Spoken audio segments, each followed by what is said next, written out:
ვაშა რამ გადაგაწყვეტინა შიმშილობის დაწყება?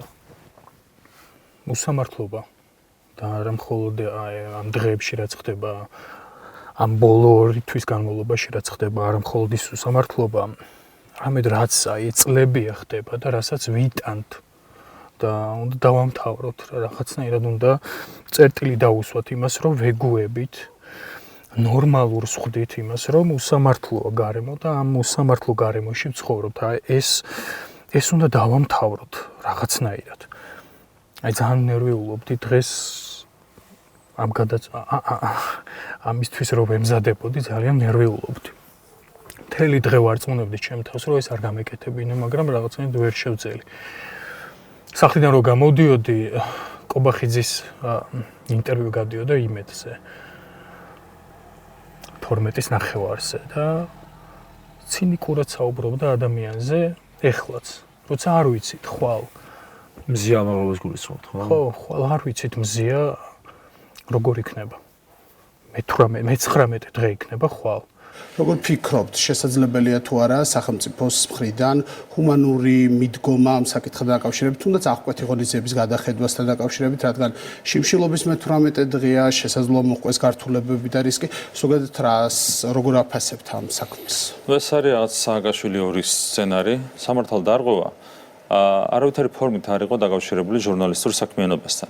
არავითარი ფორმით იქ ის მოქმედებდა როგორც პარტიული აქტივისტი, პოლიცია, ქართული ხალხის თვალში არის ერთ-ერთი ყველაზე დაფასებული სახელმწიფო ინსტიტუტი. ეს საშინელებაა. არ ვიცი ამას როგორ ვეგუები და როგორ ვახერხებთ ამას, რომ შევეგუოთ, როგორ ვახერხებთ ამას, რომ ჩუმად სახლში ვიჯდეთ, როცა ეს ხდება ჩვენს გარშემო, არ ვიცი. რამდენიმე დმანისელი პირველივე დღიდანვე აქციებზე თბილისში ვიდექით.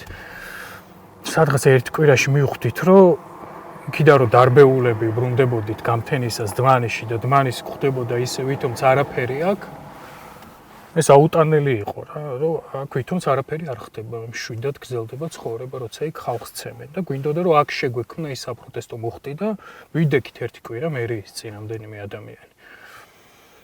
და რაღაც სხვადასხვა პროტესტის ფორმებს ფიქრობდით და დღემდე ვფიქრობთ. ესეც ერთ-ერთი ფორმაა პროტესტის იმისთვის, რომ განა რომ დაინახოს ხალხმა უსამართლობა. ძალიან კარგად ხედავს ხალხი უსამართლობას. ჩემზე უკეთ ხედავს ბევრი, ვინც დღეს ჩუმადაა, რაც ხდება. როგორ გააყალბეს არჩევნები, როგორ აშინებდნენ სოციალურად დაუცველებს, რომლებიც 20,000 მაცხოვრებლიდან 9,000 სოციალურად დაუცველი ყავს დმანიში, რომლებსაც თვითმმართველობის თანამშრომლები დადიან და Facebook ლაიქებს უკრძალავენ, აკონტროლებენ. ჩვენ დამკვირვებლები არჩევნებზე დააშინეს, რომ მშობლებს მოუხსნიდნენ სოციალურ დახმარებას და წავიდნენ ეს დამკვირვებლები არჩევნებს ვერ დააკვირდნენ. თეატრალური სტუდიიდან მოსწავლეების მშობლებს იბარებენ და ეუბნებიან, რომ თეატრალური სტუდიიდან გაიყვანოთ. და წარმოიდგინეთ არჩევნებზე რა ხდებოდა, არჩევნებზე რას უკეთებდნენ ამ ხალხს. როგორც კი აქ დავდექი რამდენიმე წუთში, ქალაქის მერი მოვიდა. არ ვიცი, არ მელაპარაკია აქამდე, არ მქონია შესაძლებლობა და ეს ფაქტები მოვუყევი, ანუ რა ხდება, რას აკეთებენ მისი თანამშრომლები. გაიოცა. და თქვა რომ ტყუილს იქ დადიან ეს ადამიანი, სოციალურად დაუცველი ადამიანები და მოდიან ჩემთან და რაღაც ტყუილებს იგონებენ და მიყვებიან თურმე და უთხრა რომ თვითონ არის ავტორი ამ ყველაფრის და მართლაც ასეა, ის არის ავტორი. არ მოგიწოდა რომ შიმშილობა შეგეწყვიტა? არა შეგიძლია შიმშილობა, მე ხო ხელს არ გიშლით თუ აქ რომ დგებოდით ხოლმე ხელს არ გიშლით იცოდა. არავინ არ მოვაო აქ, იცოდეო. გულისხმობს ხალხიო, აქ არ მოვაო. და ამ ფრაზით გამომჟღავნა სწორედ რის ეშინია. ამის ეშინია, რომ აქ ხალხი მოვა და ხალხი გაიღვიძებს. დღეს თუ რამის იმედი მაქვს და თუ რამის იმედით ვიწყებ ამ პროტესტს, ხალხის იმედით ვიწყებ, რომ ხალხი ამოიღებს ხმას უსამართლობის წინააღმდეგ.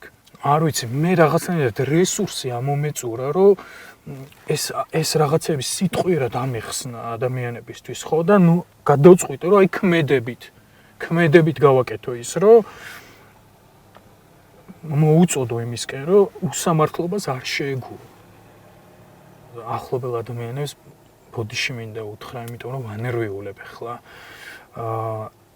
არავისთვის არ მithქვამს, იმიტომ რომ ვიცოდი, რასაც მირჩევდნენ. და წინააღმდეგობასაც და იმას ჩემ თავს მე თვითონ ჩემი გადასაწყვეტი იყო, ჩემი პასუხისმგებლობა იყო და ჩემით გადავწყვიტე და ბოდიში კიდევ ერთხელ ვისაც ძალიან ვანერვიულებ. ვინც დღეს გაიგეს და დღეს უკვე 3-4 საათია ვუხსნია და ამ ადამიანებს და ვესაუბრები და არც ვიცი რა ვესაუბრო. ამომეწურა მართლა სიტყვების მარაგი და უბრალოდ გადავწყვიტე რომ მოქმედებაა საჭირო და ხალხისგანაც მოქმედებაა საჭირო, აქტიური მოქმედება. სიმართლისთვის უნდა მოუკვდეთ და სამიც არ უნდა გაგვიკვირდეს, რომ სიმართლისთვის ყველაფრის გაკეთება უნდა შეგვეძლოს. ასე ვართ გაზრდილები უბრალოდ, სხვანაირად არ შეგვიძლია. და პროტესტის ფორმები უამრავი ფორმა უცადეთ ამ 2 თვის განმავლობაში, ხო? ძალიან ბევრი პროტესტმა, ძალიან ბევრი ფორმაც ცადა და რაც მთავარია, მშვიდობიანი, არაძალადობრივი ფორმებიც ცადა. მიუხედავად იმისა, ხო, რაც მოხდა, ხო, არჩევნები გაგვეყალბეს. მე სასამართლოში გითხრეს, რომ თეთრზე შავად რო გაჟონა, არ გაჟონაო, დაგვიმტკიცეს ეს სასამართლოში. მე გამოვედით ეს გავაპროტესტეს და გვცემეთ, დაგვიჭირეს, დაგვასახიჭრეს. და ჩვენ 300 მეტ ადამიანზე იძალეს. და ტრავმები მიაყენეს. ჩვენ მაინც 2 თვის მიუხედავად, ამ ყველაფრის მიუხედავად, ვინარჩუნებდით იმას, რომ არაძალადობრივი მეთოდებით, ბრწყინვალე და მრავალფეროვანი მეთოდებით გაგვიპროტესტებინა ეს უსამართლობა. მწვენია ჩემს შულთან პატარა გოგონასთან ანისთან, რომელიც პირდებოდა ხვალ ტორტს მე ჩაგაქრობინებო. იუბილარი ხარ დღეს. ხო, და ვიცი, აქ მოვა ალბათ აქ ჩამაქრობინებს. არ ვიცი, მე არა ვარ სანერვიულო დღეს. დღეს სანერვიულო არის მზია. 19 დღე ეს არ ვიცი. თან იმ პირობებში რა პირობებშიც ის არის. როგორ შეიძლება გავაგრძელოთ ჩვეულებრივი ცხოვრება? როცა ვიცით, რომ სადღაც ჩვენთან ახლოს ესეთი რაღაცა ხდება. მე სულ მიყვარს ამის ხსენება, სვანური ტრადიცია გვაქვს, ლაგნაჟი ლიგნე ქვია. სხვის ადგილას თავის ჩაყენება, თავის წარმოდგენა.